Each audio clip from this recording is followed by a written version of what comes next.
Pelaku pariwisata di Bali, khususnya Kabupaten Badung, mengeluhkan tingginya potongan komisi dari agen wisata berbasis daring atau online travel agency OTA yang menawarkan berbagai moda transportasi dan akomodasi. Para pelaku industri pariwisata keberatan dengan besarnya potongan komisi yang dikenakan oleh OTA yang mencapai 22%.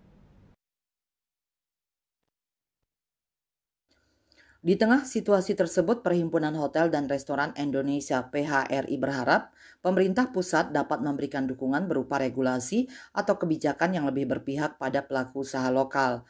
Dukungan ini diharapkan dapat mengurangi beban komisi OTA atau bahkan memberikan insentif bagi para pelaku industri pariwisata agar mampu bertahan dan bersaing secara sehat.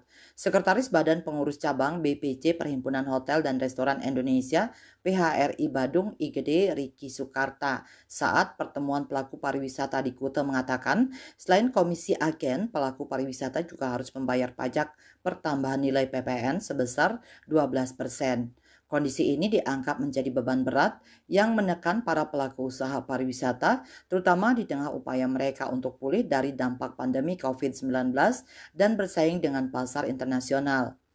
Pihaknya berharap ada dukungan dari pemerintah pusat untuk membantu meringankan beban ini. Selama ini, tamu yang dari OTA harus dibayar komisi sebesar 22%, setelah itu masih dikenakan PPN 12%.